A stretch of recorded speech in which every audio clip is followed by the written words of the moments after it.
नमस्कार, स्वागत है आपका स्टेनो महासागर पर।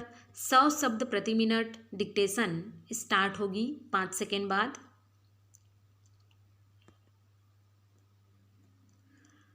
स्टार्ट। अध्यक्ष महोदय, मैं इस प्रस्ताव के विरोध में बोलने के लिए खड़ा हुआ हूँ। यह सरकार हर क्षेत्र में विफल रही है। मैं सरकार से पूछना चाहता हूँ कि चुनाव के समय इन लोगों ने जनता से जो वायदे किए थे उनमें से किसी एक को भी पूरा किया है। प्रस्ताव के समर्थन में सत्ता पक्ष की ओर से बढ़ चढ़कर बातें की गई। भविष्य में हम यह करेंगे। कुछ सालों में हम आत्मनिर्भर हो जाएंगे, लेकिन मेरी समझ में यह नहीं आता कि वे साल कब आएंगे। जब से यह सरकार आई है तब से हम यह बातें सुन रहे हैं।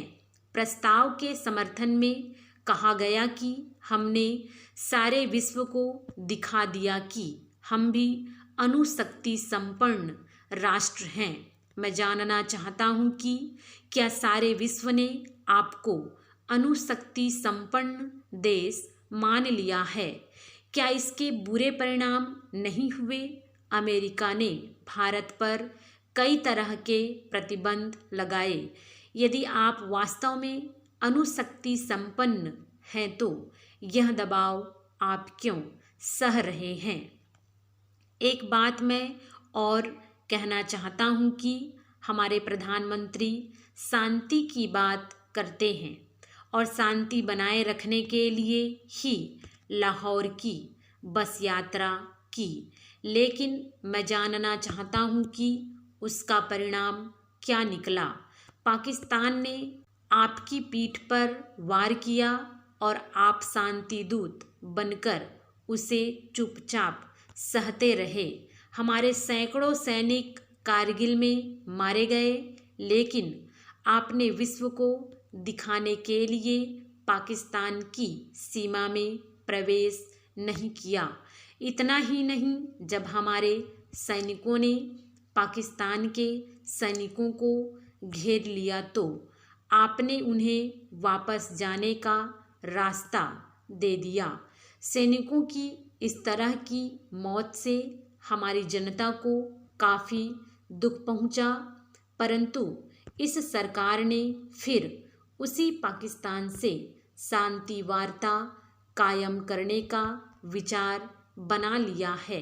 महोदय, अभी तो मैंने अपनी बात कहना शुरू ही किया है और आप कह रहे हैं कि मेरा समय समाप्त हो गया।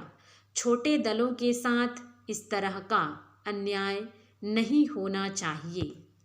बड़े दलों के लोग तो 10 मिनट तक बोलते हैं और यदि उनकी बात समाप्त ना हो तो उनका कोई अन्य सदस्य अपना समय उनको दे देता है, पर हमारे साथ तो ऐसी स्थिति नहीं है।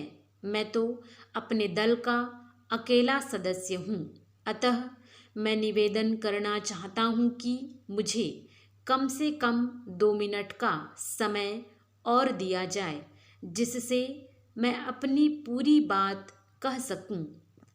महोदय, हमारे देश के सैनिक जो देश की सीमा की रक्षा के लिए अपनी जान पर खेल जाते हैं, उनके साथ इस तरह का व्यवहार कब तक सहन किया जाता रहेगा? सारे देश के लोगों ने यह समाचार सुना कि एक छोटे से देश ने हमारे सैनिकों को पकड़कर उनके अंग भंग कर दिए। हमारी सरकार ने तब क्या किया, इसे भी हम सब जानते हैं। मैं समझता हूँ कि ऐसी सरकार को एक दिन भी सत्ता में नहीं रहना चाहिए। स्टॉप।